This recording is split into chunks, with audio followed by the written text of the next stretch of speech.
Sud Radio, le grand matin week-end, 7h-10h, Laurence Garcia. Bienvenue à vous qui nous rejoignez. Je vous rappelle la question du jour qu'on vous poste sur nos réseaux. Est-ce que vous êtes pour l'interdiction de fumer à la plage, dans les parcs et près des écoles à partir de 1er juillet? Pour l'instant, c'est un non à 66%. On en parlera dans 10 minutes avec notre médecin du sport, Roger Rua. Mais tout de suite, à 7h33, on parle des opposants à l'autoroute A69, toujours mobilisés contre la reprise des travaux. Bonjour Alain Hébrard. Bonjour. Merci d'être avec nous. Vous êtes militant écologiste et membre du collectif La Voie est libre. Alors mercredi, la Cour administrative d'appel de Toulouse a décidé que les travaux de la 69 pourraient donc reprendre, sans doute d'ici mi-juin. Il y a 3 mois, la même Cour avait pourtant jugé illégale l'autorisation environnementale nécessaire à cette construction. Comment déjà vous expliquez-vous ce changement de cap ? Alors d'une part, c'est pas la même Cour. Dans un cas, c'est le tribunal administratif, dans l'autre cas, c'est la Cour d'appel. Enfin bon...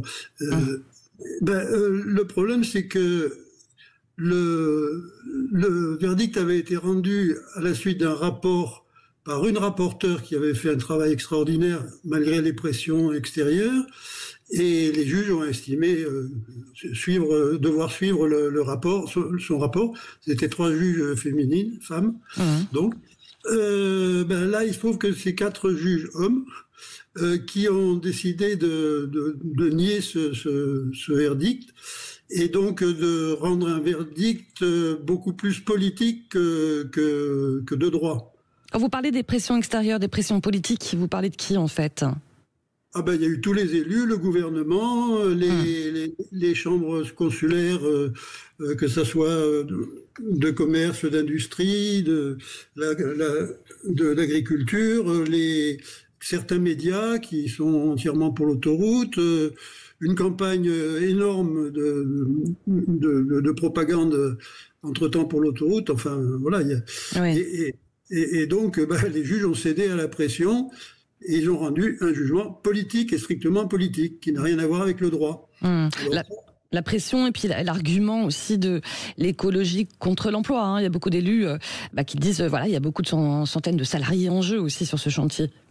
Alors, c'est largement... Tout est très, très exagéré dans les arguments de la partie adverse. L'emploi, il est très peu menacé, sauf pour les sous-traitants qui, effectivement, ont acheté du matériel pour ce chantier, qui sont un peu dans la panade. Mais par contre, pour les ouvriers employés d'habitude, ils ont été redéployés sur d'autres chantiers sans problème. Le bâtiment se porte bien là-dessus. Oui, c'est ça. Alors, pour vous, le combat doit se poursuivre sur le plan judiciaire. Vous allez saisir le Conseil d'État, c'est ça, avec le collectif La Voie est libre ? Alors, ça serait logique par rapport à certaines irrégularités qu'on estime dans le jugement, notamment le fait que les juges se substituent à la Cour d'appel pour le jugement sur le fond, alors qu'ils n'avaient à juger que de l'opportunité de reprendre ou pas le chantier en attendant. Là, ils ont dit carrément que le jugement précédent était nul, en gros, et qu'il fallait le revoir. Attendez, ouais. Oui, c'est ça. Donc alors, par rapport à l'opportunité de saisir le Conseil d'État, c'est pas tout à fait évident, parce que le Conseil d'État, d'abord, ça n'est pas suspensif. Oui, ça ne va pas suspendre la reprise des travaux, c'est ça ? Exactement. Oui. Et d'autre part, il interviendrait dans 1 an, à peu près, c'est à peu près le délai du Conseil d'État, c'est-à-dire qu'il viendrait se télescoper, soit avant, soit après le jugement au fond, et donc avec un effet peut-être plutôt négatif. Donc pour l'instant, c'est en examen la question. D'accord, c'est en examen la question. Vous avez prévu des mobilisations ou pas ? Alors il y aura de la mobilisation.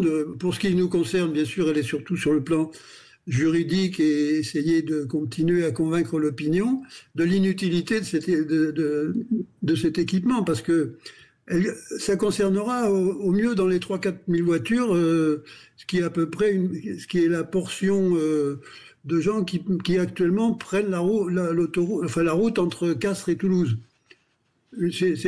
Actuellement, entre Verfeil et Toulouse, vous avez 5640 véhicules. Donc, c'est une partie de ceux-là qui viennent de Castres. Il n'y en aura pas plus. Oui. Il y en aura même peut-être plutôt moins, vu le prix dissuasif de l'ensemble. Oui. Mais comme vous le dites, il faut... le fait qu'on peut aller par la route par trois voies différentes. Oui. Mais comme vous le dites, il faut encore convaincre l'opinion, hein, c'est ça? Ben oui, parce qu'elle a été manipulée. On fait croire aux commerçants de la Cône, de Castres, qu'ils ont tout à gagner à l'autoroute, alors qu'ils sont déjà de toute façon depuis longtemps en difficulté, mais pour d'autres raisons. Ils disparaissent, les commerces de centre-ville, et c'est pas l'autoroute qui va arranger, au contraire, puisque une autoroute, ça développe les commerces à l'extérieur, où on peut se garer facilement, tout ça, donc voilà. Et les causes des difficultés de Castres, elles ne sont pas dans le manque d'autoroutes, mais elles sont dans une politique de la ville qui est assez catastrophique. Oui. Notamment, et une politique, enfin, c'est pas une politique, mais un immobilier qui est très cher.